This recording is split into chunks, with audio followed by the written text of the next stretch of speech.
Hello, we're going to be talking about tariffs and 25 mark essay on increasing protectionism and the effects on a country of your choice. We're going to take this essay and we're going to try and plan it to a 25 out of 25 essay, moving your marks from what they would typically be at around about 15.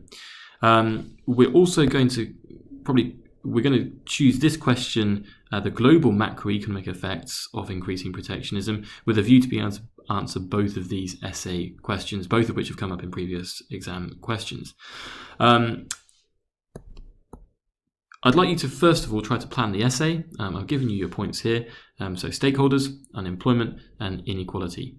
Stakeholders coming from the first diagram here, unemployment coming from that diagram, and inequality coming from your own explanation.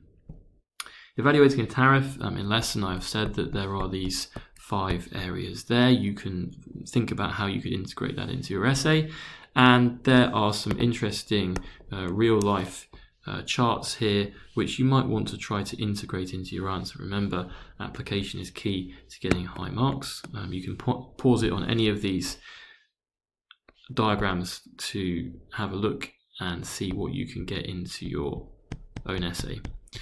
Okay, pause it now and see what you can get. Okay, we'll come back again and I'll take you through the rest of the essay.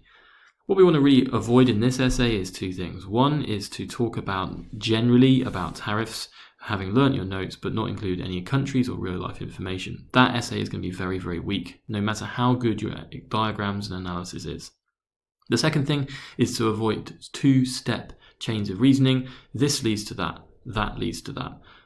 That is very low level on your KAA, and so we want to develop that. Let's take a look at our first paragraph. We're going to try and define a tariff and a border tax on imported goods. We're going to lay out our points, and then first of all, a great thing to do is to name your country, name your situation, and in our case that's the US-China trade war. Before we do anything, we want to integrate that onto our first diagram here. And instead of just saying the price of steel, that's going to be price of steel in the US. Quantity of steel in the US. I've got both a good and I've got a country. I'm going to put the domestic US there. I'm then going to bring China into my supply curve there, and then suddenly my diagram takes on a whole new meaning and it's much easier to discuss. My first point is going to be on the stakeholders. That sounds like a micro point, and why would that be? Because it is. The tariff diagram is actually a micro supply and demand diagram, but we're using it in macro to talk about international trade. So the thing that we want to do with all diagrams is talk about their initial equilibriums. We want to break it down into step-by-step analysis and not skip over logic. You are proving you have a skill here. Don't try just to simply answer the question. Prove you have the skill of logically analyzing a diagram. First equilibrium, Q4, PW. We want to then talk about the relative breakdowns of the outputs of US and Chinese producers. If you don't know that, go back to your notes. We want to then shift and talk about the shift upwards of the supply curve. Lots and lots of people don't specifically say what's happening in the diagram. The exam board really do not like it if you skip over these pieces of information.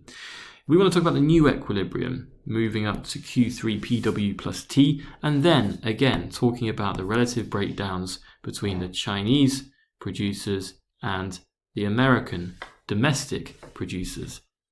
We could then also bring in the surplus A plus B plus D plus A plus B plus D, and we could talk about where that's been transferred to, and that can bring you into some really nice logical analysis. Do that well with the right countries, and you already have impressed the examiner really well, and you're on the way to a really good essay. Your evaluation. The obvious evaluation to go for here is magnitude leading to retaliation.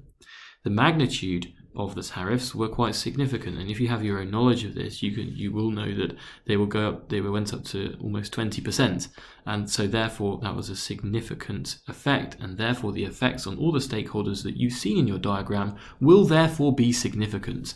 Further proof of that is given here, with the sizes of these tariffs going up to $200 to $300 billion worth of goods and services.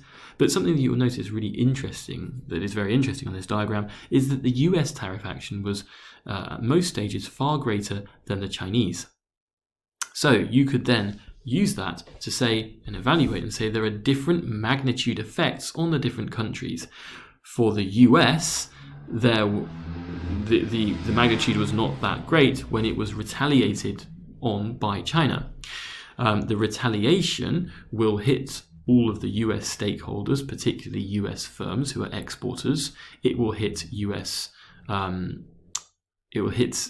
Chinese consumers. It will have all of those effects that you talked about in this stakeholder evaluation, but the other way around.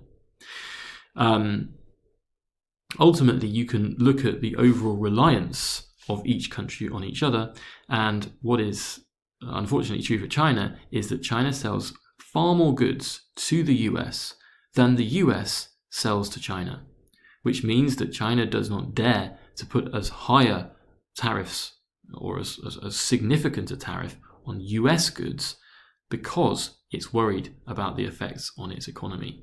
And so you can really get into an interesting debate there.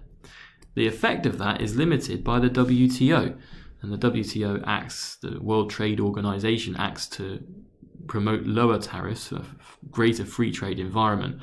And so this tariff escalation that we saw between China and US may well have been bigger were it not for the actions of the WTO. Point two, we're going to look at the effect on unemployment. We can first of all, and a very nice link you can make straight away from the first diagram is linking from this here. We've got Q1 to Q2. We used to have an area of revenue here for the US domestic producers. Now that area of revenue has got bigger to that bigger box. Remember, you can't colour in the exam, it's photocopied in black and white. As a result, the revenue for domestic producers, US steel producers, is going to go up, creating a derived demand for labour. What labour? Steel workers. You're going to get a derived demand for steel workers. And we know that they're low skilled, and it might well have been that those steel workers were structurally unemployed. When the US opened up to globalization, a lot of its steel manufacturing was the production and the jobs were transferred to countries who had the comparative advantage, who were more efficient and cost efficient. That main country was China.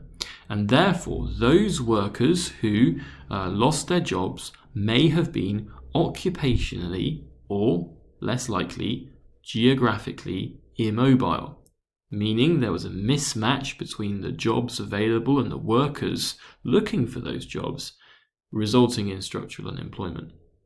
Now that's a lot to explain, and you've got to get into that occupational immobility. Now if they were, then there's what we would probably like to do is to reduce that occupational immobility. We'd like to train them, but some workers will be very difficult to train. They may be older, and therefore there might be an easier way out of this, and that could be to bring back the original low-skilled jobs. If I bring those back, I can redeploy, I can re-employ the structurally unemployed workers and give them a job, and that's going to pull structural unemployment down. My next argument is I always want to use ASAD. By creating a tariff, I'm effectively impacting net trade, X minus M. If I reduce imports, I'm reducing a leakage. And reducing a leakage is going to shift AD from AD to AD1 because imports are a component of aggregate demand. The increase in aggregate demand is going to increase Y to Y1, real outputs, and an increase in real outputs is economic growth. And economic growth, guess what? Go back to our original argument, creates that derived demand, the derived demand for labour. This is not just steel workers, but all other types of work as well, and that will reduce cyclical unemployment in the US. I don't think it will, but that's an argument that you could go for. The evaluation here, the obvious thing is to talk about the retaliation and say, well, actually, when China retaliates, US exports are going to go down, which then impacts the derived demand for labour shifting AD left. I think there are better points to talk about because we've already talked about that retaliation, and it's always nice to have a variety of evaluative points. So the first thing I think we would like to talk about is PES, price elasticity of supply of the domestic US steel industry. If that supply is elastic, then an increase in the price is going to result in a disproportionately larger increase in the quantity supplied. I.e., if the supply curve looks like that, increase in the price, and that Q1 to Q2 is going to be larger. Therefore, we could say that elastic supply will result in a far greater impact on the derived demand for US steel workers, reducing structural unemployment more significantly and therefore having a greater effect. Bit of revision there. You could pick out a couple of reasons and claim that the US PES for steel could be elastic, back it up, show some knowledge. You could also look at the effect on construction firms in the US from importing steel. That's a factor of production. Costs are going to rise for all sorts of firms. And as a result, you may claim that those are therefore going to have a lower derived demand for workers, and they're likely to be low-skilled workers, and therefore that could have employment effects as well. There's so many things you can talk about here, really, really useful debates, and that's where you can really get into this deep discussion and go backwards and forwards between perspectives. Finally, the effect on inequality. We would like to draw a Lorentz curve, probably don't have time, so we could just talk our way through it. We could say that the structural unemployment effects that we saw above, providing low-skilled work to unemployed workers, is going to increase the incomes of those bottom quintiles.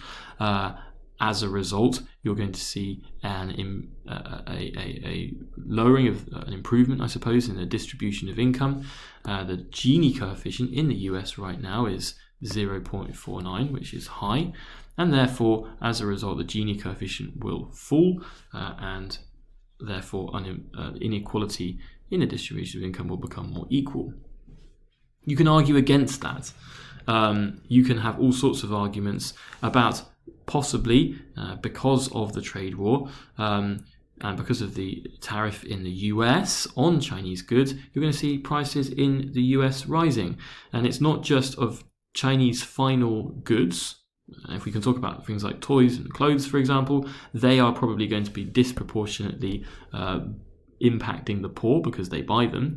But it's also going to be in factor prices as well, causing cost-push inflation, raising the price of a whole host of other goods and services, which the poor probably buy as a greater percentage of their income than the rich. And therefore that could reverse the effects on inequality that we saw above, meaning that actually instead of benefiting or making the income distribution more equal, it could actually make it more unequal. You could also turn it around and look at the effects on inequality in the world and look at the effects that the catch-up growth that China and other BRICS nations, for example, Brazil, Russia, India, China, South Africa, the catch-up growth that they have had with the reversal of globalization could slow down, and therefore the effects on world inequality could become worse. In judgment, I think all of this essay is about retaliation and the magnitude.